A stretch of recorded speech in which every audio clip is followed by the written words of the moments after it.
Hello बच्चों, कैसे हैं आप सब लोग।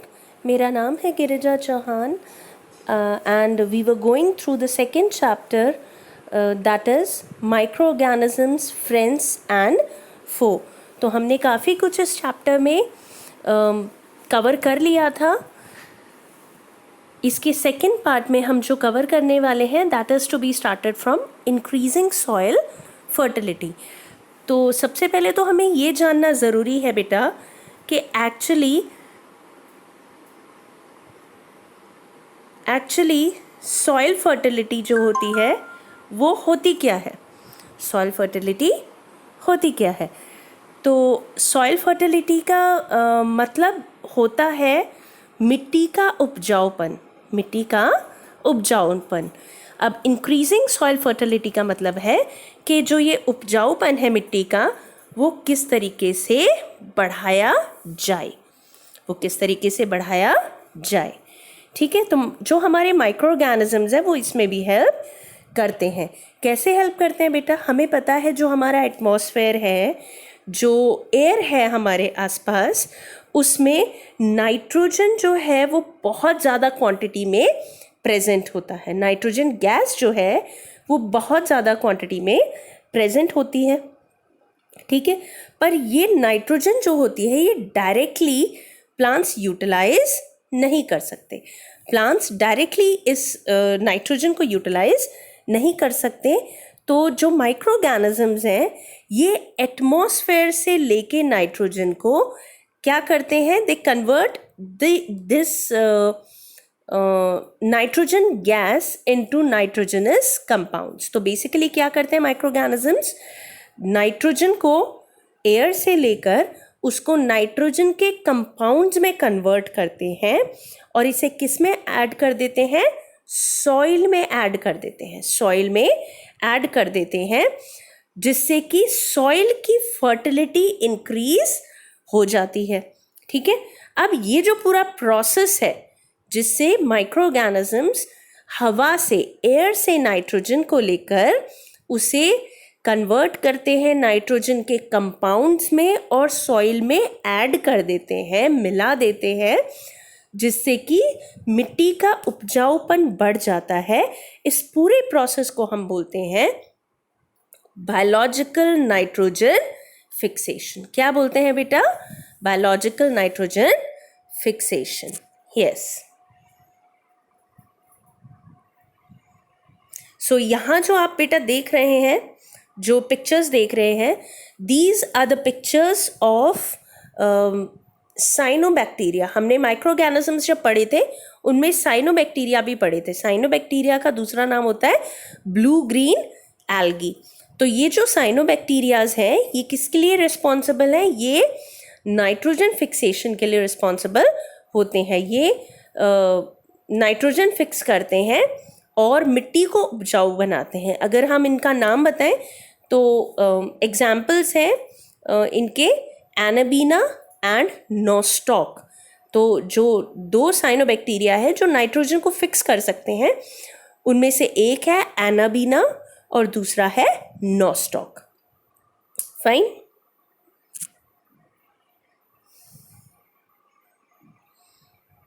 Now next we come to cleaning of environment. जो हमारे माइक्रो ऑर्गेनिजम्स हैं वो बहुत सारे काम हमारे लिए परफॉर्म करते हैं और उनमें से एक है क्लीनिंग ऑफ एनवायरनमेंट। अब ये क्लीनिंग ऑफ एनवायरनमेंट कैसे होता है बेटा? By making of manure. अब मैन्योर क्या है? मैन्योर को अगर हम हिंदी में बोलें तो मैन्योर को हिंदी में बोलेंगे खाद। ठीक है, इसे बोलेंगे खाद। आपको पता है जब भी फसलें उगाई जाती हैं खेतों में तो हमें उनकी अच्छी फसल हो, खेत में अगर अच्छी फसल हो इसके लिए हमें क्या करना पड़ता है? या तो फर्टिलाइजर्स डालने होते हैं या फिर मैन्योर्स डालने होते हैं। फर्टिलाइजर्स क्या है? केमिकल्स हैं, जैसे कि डीएपी है, राइट? डीएपी तो वो क्या है? वो केमिकल है, वो सिंथेटिकली यानी कि लैबोरेटरीज में बनाया गया एक केमिकल है। पर मैन्योर क्या है? मैन्योर जो है बेसिकली ये आपके वेस्ट प्रोडक्ट से, वेस्ट प्रोडक्ट्स किसके? Plants, vegetables and fruits. Plants, vegetables and fruits के जो वेस्ट प्रोडक्ट्स हैं, इनफैक्ट इसमें बहुत सारे एनिमल वेस्ट प्रोडक्ट्स भी मिलाए जाते हैं, जैसे कि काऊ डंग यानी कि गोबर, तो इसमें मिलाया जाता है ताकि एक अच्छा खाद बन सके, जिससे प्लांट्स जो है उनकी पैदावार को बढ़ाया जा सके। ठीक है, ये तो आपको पता होगा, पिछले चैप्टर में आपने पढ़ा है कि क्यों मैन्योर्स जो है वो फर्टिलाइजर्स से बेटर होते हैं, ऑफ कोर्स, है ना। तो you have already read this in your previous chapter. ठीक है, अब ये जो वेस्ट प्रोडक्ट्स हैं प्लांट्स के, वेजिटेबल्स के, फ्रूट्स के, इनको किस तरीके से मैन्योर में कन्वर्ट किया जाता है? सबसे पहले क्या करते हैं बेटा, एक पिट यानी कि एक गड्ढा खोदा जाता है, ठीक है, और उसके अंदर ये सारा जो वेस्ट होता है इसे डाल दिया जाता है, इसे कवर कर दिया जाता है और काफ़ी दिन तक इसे छेड़ा नहीं जाता। काफ़ी टाइम बाद जब आप इसे हटाकर देखोगे, उसका कवर जो आपने ढका है, तो उसे आप हटाकर देखोगे तो आप देखोगे अंदर जितना भी प्लांट मटेरियल था या जो भी गोबर था सब कुछ गल गया है। ठीक है, अब ये गलता क्यों है? क्योंकि इस पर क्या करते हैं, माइक्रो ऑर्गेनिजम्स एक्ट करते हैं। इस पर क्या काम करते हैं बेटा? माइक्रो ऑर्गेनिजम्स काम करते हैं। सोचो अगर माइक्रो ऑर्गेनिजम्स नहीं होते तो क्या होता। देखो, दुनिया में कोई भी ऑर्गेनिज्म, वो प्लांट्स हो या एनिमल्स हो या ह्यूमन बींग्स हो, कोई भी इमॉर्टल नहीं है, अमर नहीं है।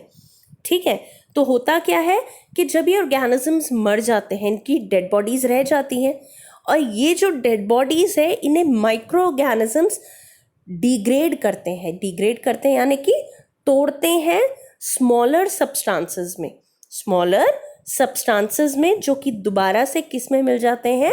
मिट्टी में मिल जाते हैं। ठीक है, तो ऑब्वियसली ये सारे का सारा जो वेस्ट है ये किस में कन्वर्ट हो जाता है? फाइनली मैन्योर में कन्वर्ट हो जाता है, जो कि सॉइल की फर्टिलिटी को इंक्रीज करता है। ठीक है, अगर माइक्रो ऑर्गेनिजम्स नहीं होते, ठीक है, अगर माइक्रो ऑर्गेनिजम्स नहीं होते तो ना तो डेड बॉडीज कभी डिग्रेड हो पाती, मतलब पूरी की पूरी दुनिया डेड बॉडीज से भर जाती बेटा।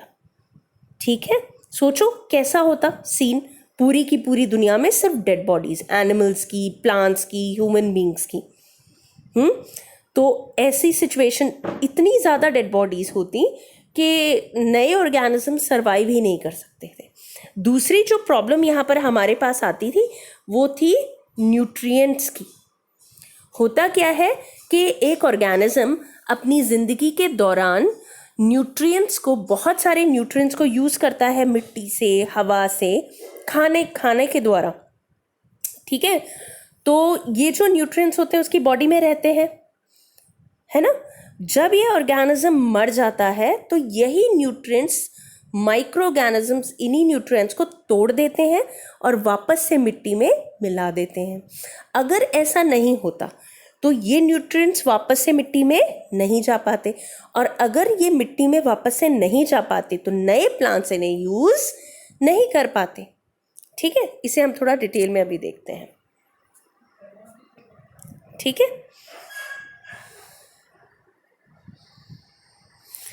हाँ, तो ये जो होते हैं न्यूट्रिएंट्स जो वापस से माइक्रो ऑर्गेनिजम्स मिट्टी में मिलाते हैं, इन्हें जो प्लांट्स होते हैं ये वापस से यूटिलाइज करते हैं। ठीक है, वापस से यूटिलाइज करते हैं। अब सब चीज़ें बायोडिग्रेडेबल नहीं होती, सब चीज़ों को माइक्रो ऑर्गेनिजम्स तोड़ नहीं सकते। जैसे कि क्या है, पॉलीथीन बैग्स हैं, ठीक है, ग्लास है, आपकी प्लास्टिक के टॉयज़ हैं। ठीक है, तो ये सब जो चीज़ें हैं इन्हें माइक्रो ऑर्गेनिजम्स सिंपलर सब्सटेंसेस में नहीं तोड़ सकते हैं। ठीक है, और इसीलिए बहुत सारी जगह गवर्नमेंट ने क्या कर रखा है, बैन लगा रखा है पॉलीथीन बैग्स के यूटिलाइजेशन पर।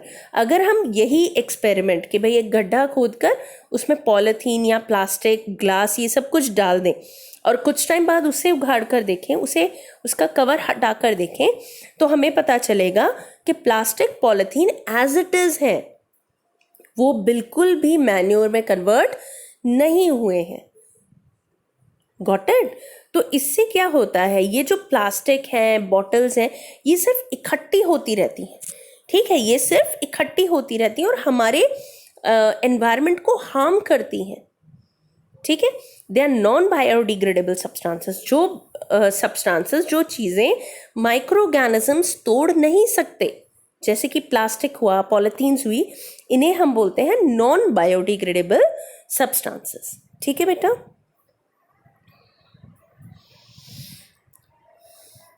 अब अभी हमने पढ़ा था कि डेड ऑर्गेनिजम्स जो होते हैं उनकी जो डेड एनिमल्स वगैरह होते हैं, इनकी जो बॉडीज होती हैं वो डिसअपियर हो जाती हैं कुछ टाइम में, क्योंकि उन पर कौन काम करता है बेटा?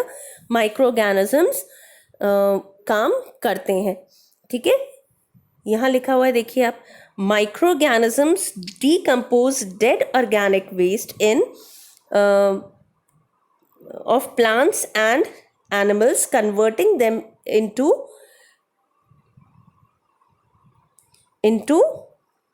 simple substances, ठीक है।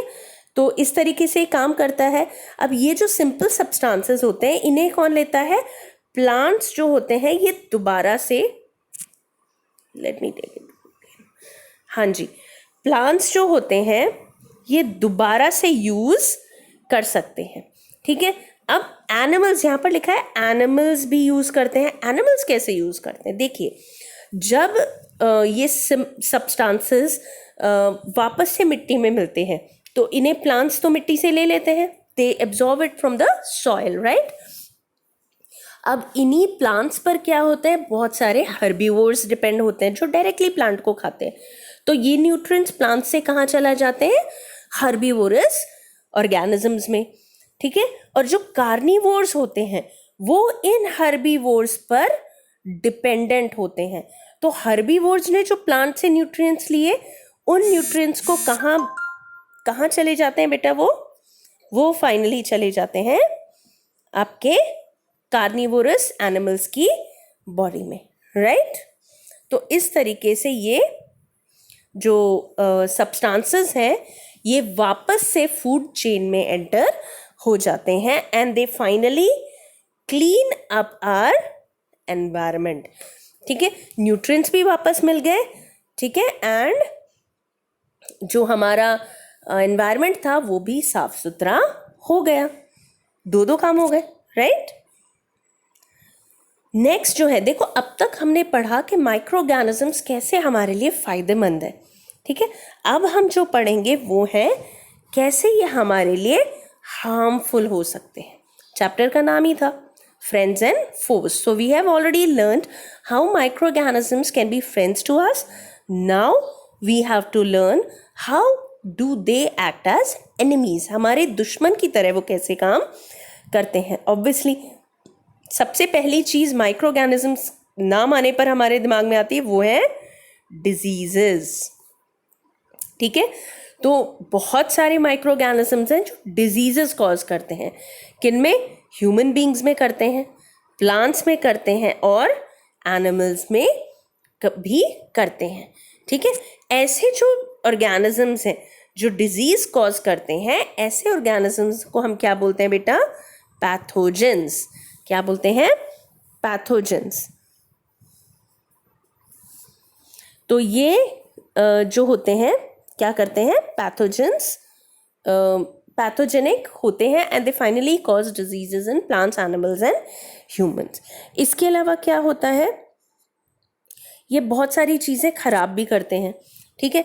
क्या करते हैं? दे स्पॉइल फूड, हमारा खाना जो होता है खाना खराब कर देते हैं, खाना बहुत सारा खराब हो जाता है, राइट। क्लोथिंग खराब हो सकती है, कपड़े खराब हो जाते हैं और लेदर भी खराब हो जाता है, ठीक है।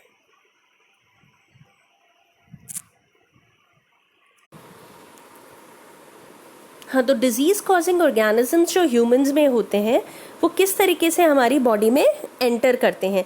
दे ईदर एंटर थ्रू एयर, जब हम अंदर इनहेल करते हैं, सांस अंदर लेते हैं, तो वो एयर के थ्रू एंटर कर जाते हैं। अब इन दोनों जो कोरोना वायरस फैल रहा है वो इसी तरीके से फैल रहा है, राइट।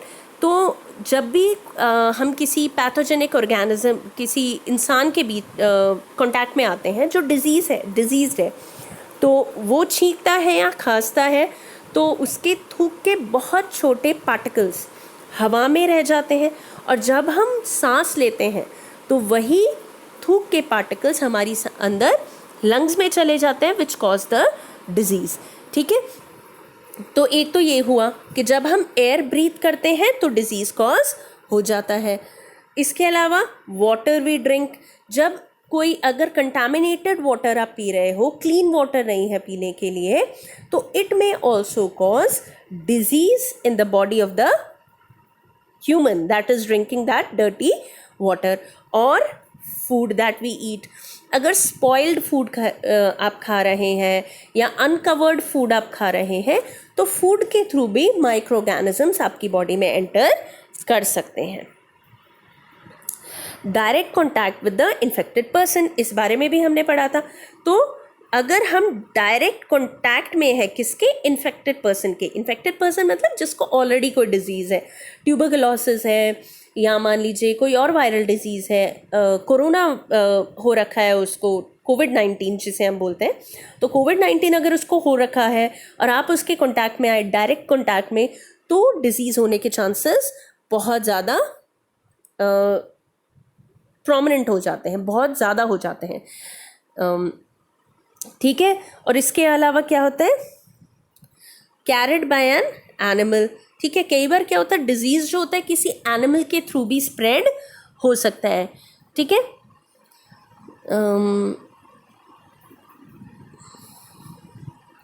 अब ऐसे जो डिजीज़ेस होते हैं जो कि एक इंसान से दूसरे इंसान की बॉडी तक पहुंचते हैं, ठीक है, मतलब इन्फेक्टेड खाना नहीं खाया आपने, गंदा पानी नहीं पिया आपने, पर फिर भी क्योंकि आप किसी डिजीज्ड पर्सन के कांटेक्ट में आए तो आपको डिजीज़ हो गया। तो ऐसे जो डिजीज़ेस होते हैं उन्हें हम क्या बोलते हैं बेटा, कम्युनिकेबल डिजीज़ेस, क्योंकि ये कम्युनिटी में स्प्रेड होते हैं, कम्युनिकेट होते हैं एक इंसान से दूसरे इंसान तक। जैसे कि कोविड-19 है जो फिलहाल फैल रहा है, तो कोविड-19 is also a communicable disease, क्योंकि आप डिजीज्ड इंसान के कॉन्टैक्ट में आते ही आपको खुद को भी डिजीज़ हो जाएगा। When a suffering from common cold sneezes, fine droplets of moisture carrying thousands of viruses are spread in the air। अभी मैंने आपको बताया था, जब भी कोई मान लीजिए कॉमन कोल्ड की बात करते हैं, कॉमन कोल्ड अभी चल रहा है, कोरोना वायरस, उसकी भी बात कर सकते हैं। दोनों केसेस में क्या होता है, जब भी कोई डिजीज्ड पर्सन छींकता है तो उसके मुंह से निकलने वाली जो छोटी छोटी ड्रॉपलेट्स है थूक की, वो क्या होती हैं, वो आसपास फैल जाती हैं।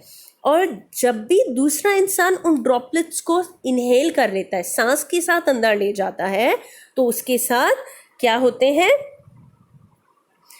थाउजेंड्स ऑफ वायरसेस जो होते हैं वो उसकी बॉडी के अंदर एंटर कर जाते हैं। ऑब्वियसली आपको पता है, जब एक बार वायरस बॉडी में एंटर कर गया तो it will cause a disease, it will cause a disease, right. चलिए,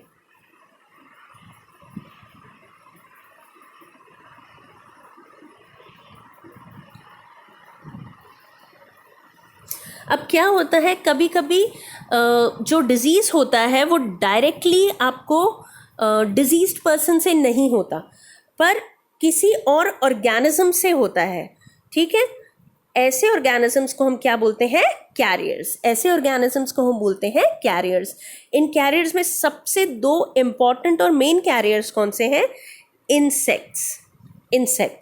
ठीक है, इंसेक्ट्स में mainly mosquitoes and house flies. अगर हम मलेरिया की बात कर रहे हैं तो मलेरिया में क्या होगा बेटा, कौन है कैरियर है फीमेल एनाफिलीज मॉस्किटो। ठीक है, अगर हम हाउस फ्लाई की बात करते हैं, अब देखिए यहाँ पर बता रखा है, जो फीमेल एनाफिलीज मॉस्किटो है, it is the carrier for malaria.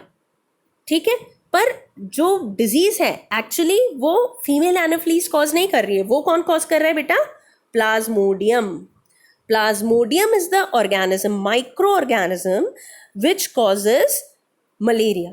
ठीक है, पर इसे एक डिजीज्ड पर्सन से, एक ऐसे इंसान से जिसे पहले से ही मलेरिया है, उससे लेकर किसी हेल्दी इंसान तक पहुंचाने का काम कौन कर रहा है बेटा? Female anopheles mosquito. ठीक है, तो मॉस्किटो खुद डिजीज कॉज नहीं कर रहा है, पर ये हेल्प कर रहा है डिजीज को स्प्रेड होने में। इसलिए इस केस में हम मॉस्किटो को क्या बोलेंगे? क्या बोलेंगे बेटा? कैरियर। ठीक है, ऐसे ही अगर हम बात करें डेंगी जो फीवर है आप सब जानते हैं, तो इसे कौन कैरी करता है? इसके लिए कैरियर कौन है? Female aedes mosquito. Female aedes mosquito, it causes the fever dengue या dengue.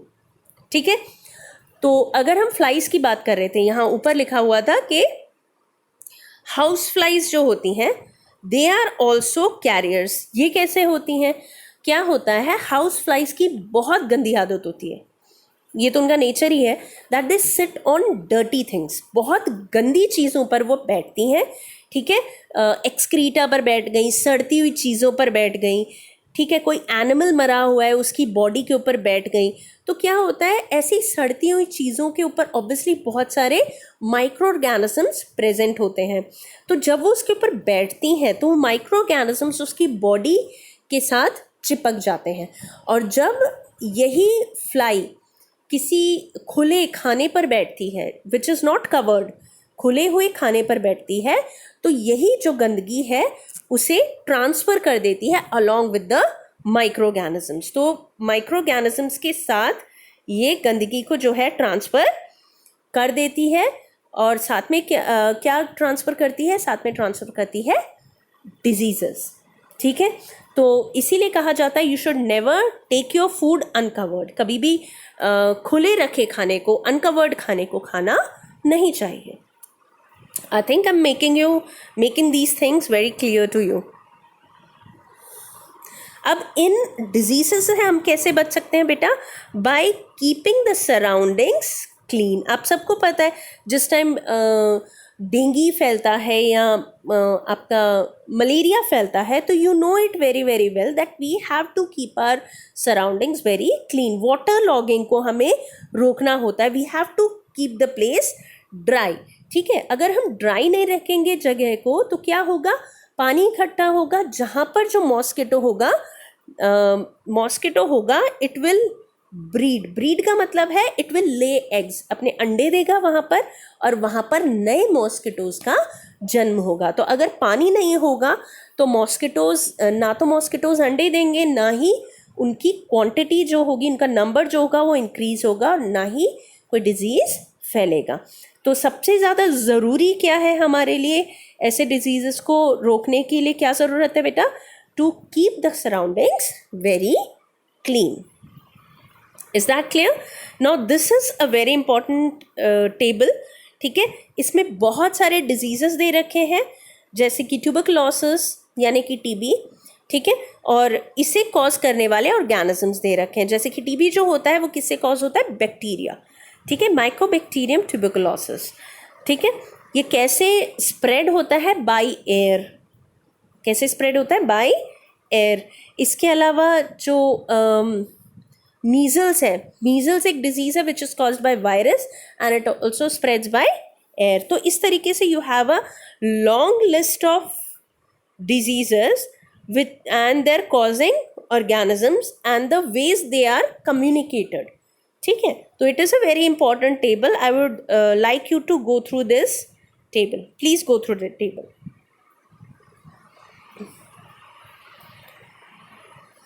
Now we come to the disease causing microorganisms in animals.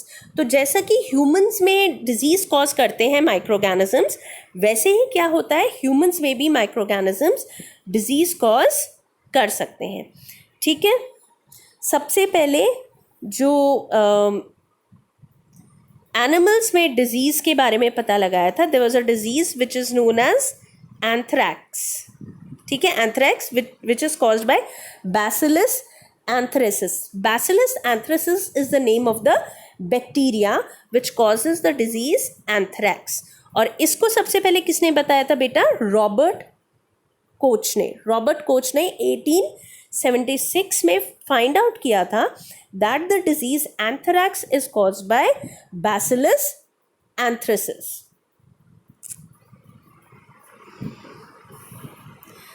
तो कुछ कॉमन डिजीजेस जो एनिमल्स में होते हैं उनमें से एक तो आपको पता चल ही गया बेटा, one is anthrax and other is foot and mouth disease. Anthrax जो है इसके साथ प्रॉब्लम क्या है, that it is communicated both in animals and in humans.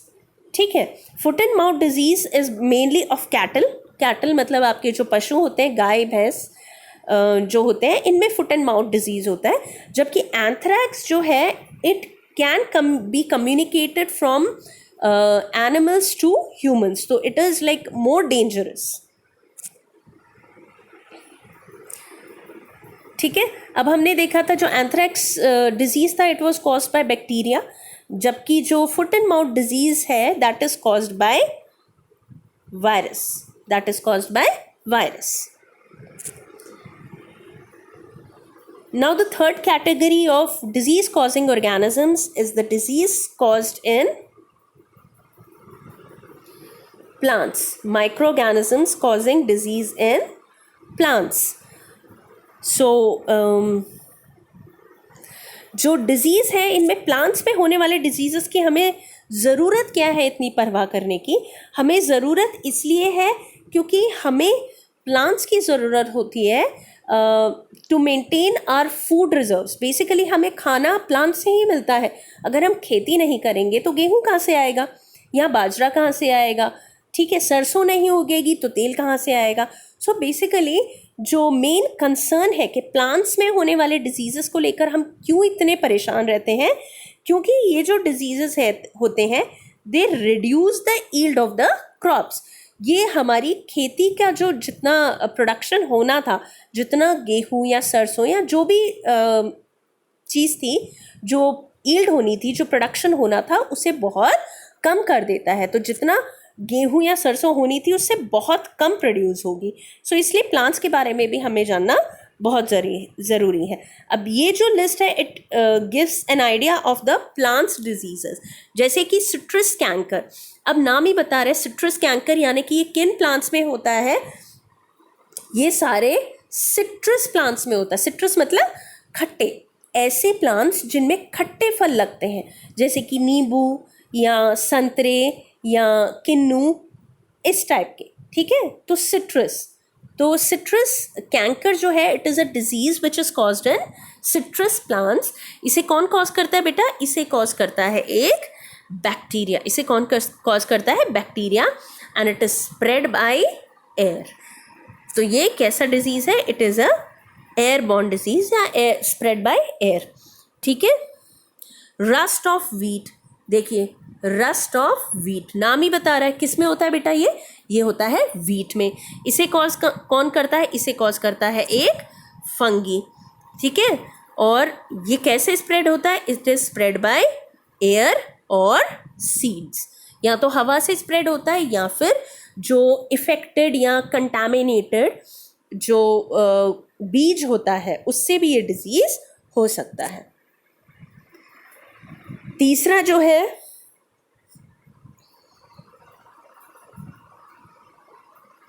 तीसरा जो डिजीज है that is yellow vein Mosaic of भिंडी। ऑब्वियसली किस में कॉज हो रहा है? ये भिंडी में कॉज हो रहा है। ठीक है, कौन कॉज करता है इसे? वायरस कॉज करता है। और किस तरीके से ये स्प्रेड होता है? Bye insects. कैसे स्प्रेड होता है? Bye insects. चलिए,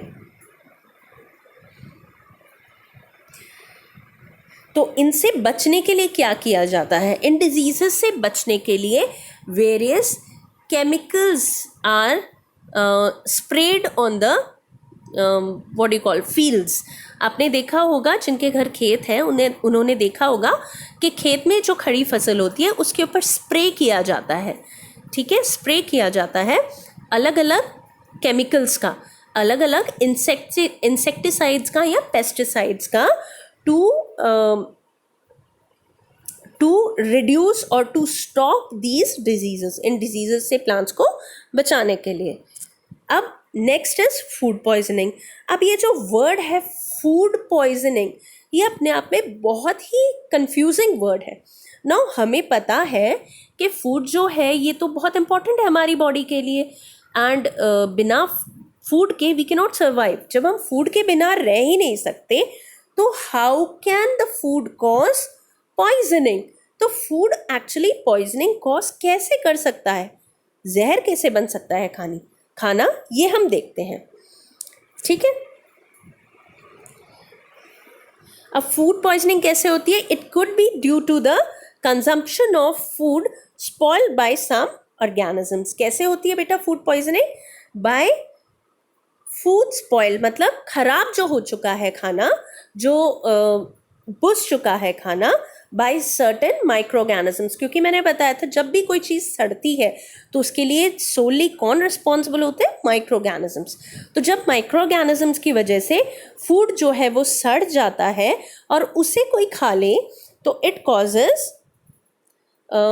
फूड पॉइजनिंग। अब डायरेक्टली माइक्रो ऑर्गेनिजम्स कॉज नहीं कर रहे हैं फूड पॉइजनिंग। होता क्या है, जब माइक्रो ऑर्गेनिजम्स फूड पर ग्रो करते हैं तो वो क्या प्रोड्यूस करते हैं बेटा?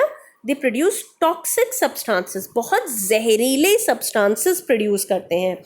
ठीक है, अब जहरीले सब्सटेंसेस जो वो प्रोड्यूस कर रहे हैं, ऑब्वियसली जब माइक्रो ऑर्गेनिज्म आपका खाने के ऊपर ग्रो हो रहा है तो वो पॉइजनस सब्सटेंसेस भी कहाँ प्रोड्यूस हो रहे हैं बेटा? खाने के ऊपर।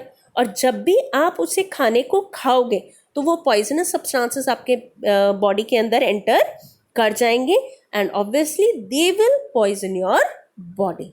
तो इस तरीके से फूड पॉइजनिंग होती है। फूड पॉइजन कॉज नहीं कर रहा है, माइक्रो ऑर्गेनिजम्स ने जो पॉइजन प्रोड्यूस किया है उसकी वजह से फूड पॉइजनिंग बेसिकली होती है। तो अब फूड पॉइजनिंग को प्रिवेंट कैसे किया जाता है? कैसे किया जाता है आप सब जानते हैं, ठीक है, बस हमें याद दिलाने की ज़रूरत है। तो फर्स्ट फूड प्रिजर्वेशन। तो ऑब्वियसली अगर फूड पॉइजनिंग से बचना है तो खाने को खराब होने से हमें बचाना है, यानी कि खाने को क्या करना है?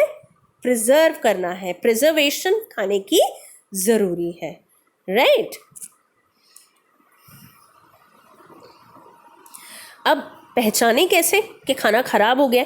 अब सबको बहुत अच्छे से पता है। पहला क्या होता है?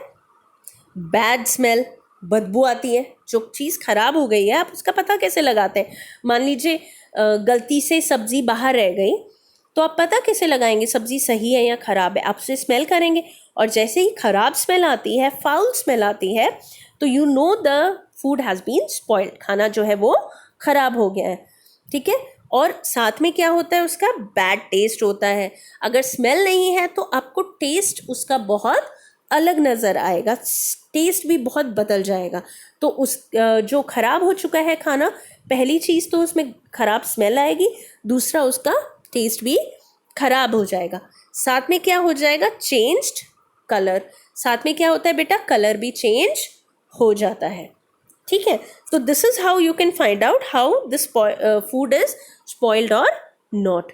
ठीक है, अब हमने देखा हम बहुत टाइम तक अगर रख दें, इनफैक्ट गर्मियों में तो अगर 2 घंटे के लिए भी खाना बाहर रह गया तो ख़राब हो जाएगा। पर हम देखते हैं कि हमारी दादी जो पिकल्स यानी कि अचार, जो अचार बनाती हैं वो तो ख़राब नहीं होता। वो ख़राब क्यों नहीं होता? तो अभी हम आगे देखने वाले हैं कि ऐसा क्या होता है उस अचार में कि अचार ख़राब नहीं होता, राइट? तो फूड प्रिजर्वेशन का जो सबसे पहला मेथड है दैट इज़ केमिकल मेथड, यानी कि केमिकल की हेल्प से आप किस तरीके से खाने को ख़राब होने से बचा सकते हैं। तो सबसे ज़्यादा जो पुराने टाइम से यूज़ जो मेथड्स हैं उनमें है use of salt and edible oils. Edible oils मतलब वो तेल जो आप खा सकते हैं, राइट? तो नमक और तेल को यूज़ कर बहुत समय से हमारे खाने को प्रिजर्व किया जा रहा है। और जो चीज़ें हमारे खाने को ख़राब होने से बचाती हैं, स्पॉइल होने से बचाती हैं, उन्हें हम क्या बोलते हैं बेटा? They are known as preservatives. क्या बोलते हैं उन्हें? Preservatives, because they are preserving the food, so they are known as preservative. यहाँ इस केस में क्या है preservative? Salt and edible oils. ठीक है, अब आपको पता है जो हमारे पिकल्स है उनमें हम क्या करते हैं, उनमें सॉल्ट बहुत ज़्यादा होता है। अगर आपने नोटिस किया हो तो नॉर्मल सब्जी से या नॉर्मल किसी भी चीज़ से जो सॉल्ट होता है वो काफ़ी ज़्यादा होता है, और साथ में बहुत ज़्यादा अमाउंट में क्या होता है, ऑयल। बहुत ज़्यादा अमाउंट में ऑयल प्रेजेंट होता है किसमें, पिकल्स में। तो ये पिकल्स में ऑयल और सॉल्ट की प्रेजेंस की वजह से पिकल्स जो होते हैं वो ख़राब नहीं होते हैं। ठीक है, पिकल्स ख़राब नहीं होते। ये तो पुराना तरीका है जिससे हमारी दादी नानी बहुत सालों से यूज़ करती आ रही हैं, जिससे हम चीज़ों को प्रिजर्व कर सकते हैं, सालों तक अचार ख़राब नहीं होते इन वजह से। ठीक है, अब जो कुछ सब्सटेंसेस, कुछ केमिकल्स भी हैं जो कि हेल्प करते हैं हमें फूड को प्रिजर्व करने में। अब सब चीज़ें तो इस तरीके से हो नहीं सकती। अगर हम बात करें कि हमारे जो सॉस होते हैं, टमेटो केचप्स, आप सबको पसंद होगा सॉस, है ना। तो सॉस जो होता है वो क्यों नहीं ख़राब होता। सॉस बेसिकली क्या है, एक चटनी है, पर वो ख़राब क्यों नहीं होती, क्योंकि उसके अंदर सोडियम बेंजोएट प्रेजेंट होता है। क्या प्रेजेंट होता है बेटा, सोडियम बेंजोएट। सोडियम बेंजोएट के अलावा एक और केमिकल है जिसे हम यूज़ कर सकते हैं, दैट इज सोडियम मेटाबिसफॉस्फेट। ठीक है, तो ये जो है दो केमिकल्स हैं, ठीक है, पाउडर के फॉर्म में आते हैं, वाइट कलर के पाउडर के फॉर्म में, जो कि किसी भी फूड में अगर डाल दिए जाएं तो वो ख़राब नहीं होता। तो हमारे जो जैम्स होते हैं, jams you all know jam क्या होता है, जो जैम है, और स्क्वैशेस होते हैं। स्क्वैशेस क्या होते हैं, स्क्वैशेस गाढ़े किए हुए फ्रूट जूसेस होते हैं। ठीक है, जैसे कि किसान का फ्रूट केक आता है, right, that is a squash. ठीक है, तो ये जो स्क्वैशेस हैं, जैम्स हैं, इसके अलावा जो आपके सॉसेस हैं, इनमें ये केमिकल्स डाले जाते हैं जिससे कि खराब नहीं होते। ठीक है, अब कॉमन सॉल्ट से कैसे हम प्रिजर्व कर सकते हैं, कॉमन सॉल्ट कैसे से हम क्या क्या प्रिजर्व कर सकते हैं। पहले तो हम क्या कर सकते हैं, मीट, फिश, ठीक है, उसके अलावा आंवला, रॉ मैंगोज और टैमरिंड। टैमरिंड होती है इमली। ठीक है, तो ये सब जो होती हैं ये कॉमन सॉल्ट से प्रिजर्व हो सकती हैं।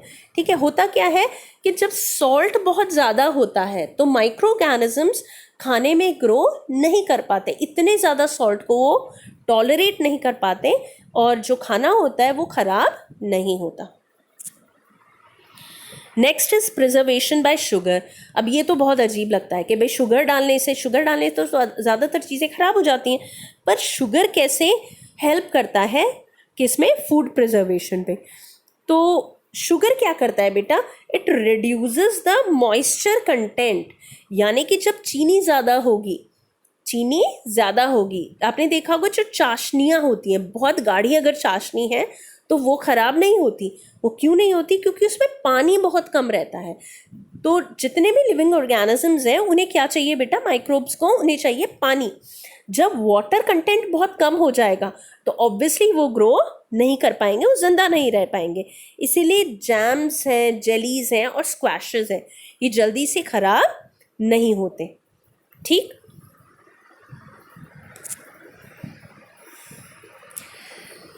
Next is preservation by oils and vinegar.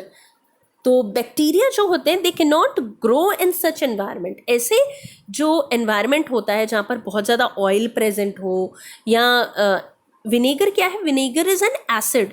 ठीक है, एसिटिक एसिड बोलते हैं इसे। ठीक है, तो vinegar is acid basically.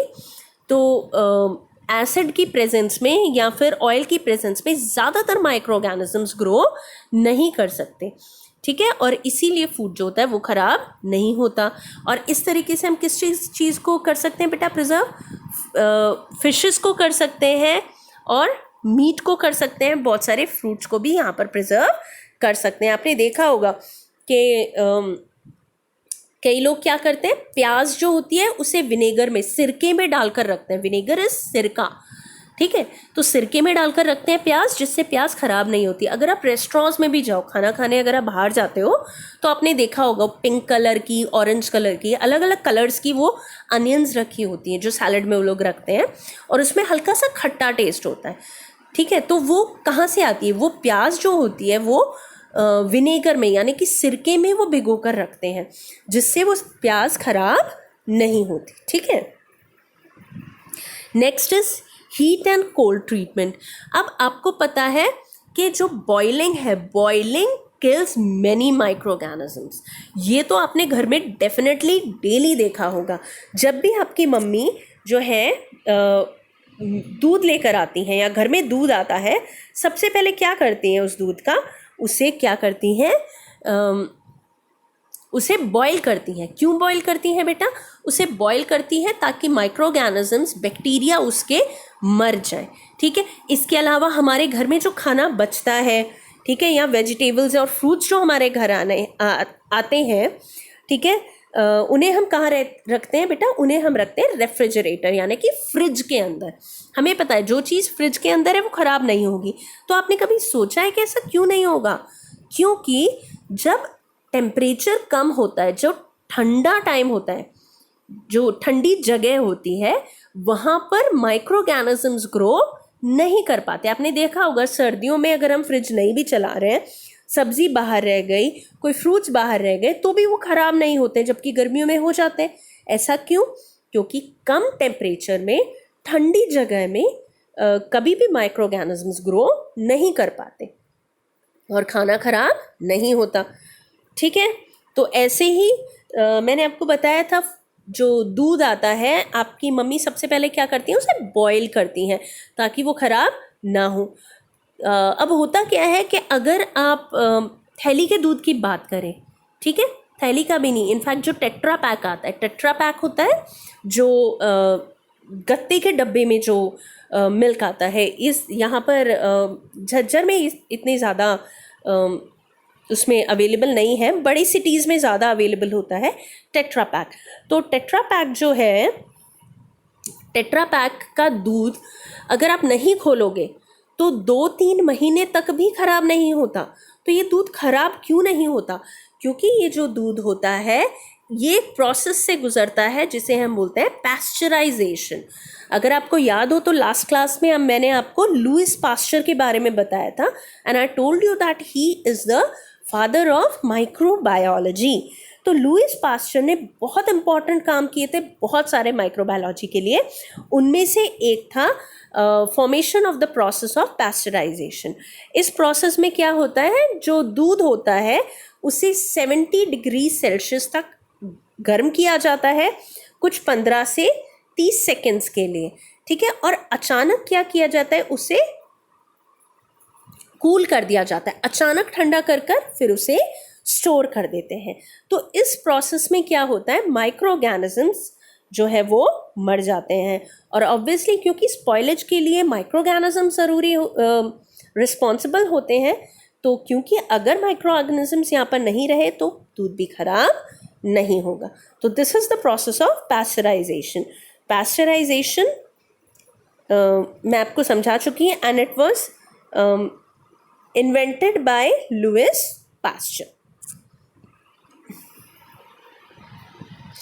Next is storage and packing. तो अगर आपने नोटिस किया हो कि अगर कोई चीज़ सील पैक्ड है, अगर कोई चीज़ सील पैक्ड है टाइटली, तो वो ख़राब नहीं होगी। क्यों नहीं होगी बेटा? क्योंकि उसके अंदर एयर प्रेजेंट नहीं है,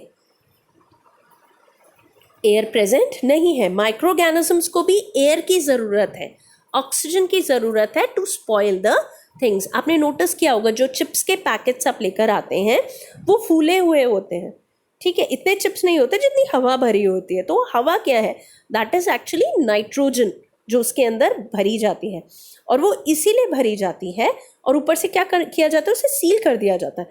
तो इसीलिए है ताकि अंदर ऑक्सीजन बिल्कुल ना रहे। अगर ऑक्सीजन नहीं रहेगी तो माइक्रो ऑर्गेनिजम्स ग्रो नहीं कर पाएंगे। तो अगर आप किसी चीज़ को सील पैक कर देते हो तो वो चीज़ भी जल्दी से ख़राब नहीं हो जाएगी। ठीक है, तो नेक्स्ट टॉपिक जो हम करने वाले हैं that is your nitrogen fixation. I think this is all for today. Nitrogen fixation हम हमारी 3rd क्लास में करेंगे। Thank you very much for listening. God bless you all.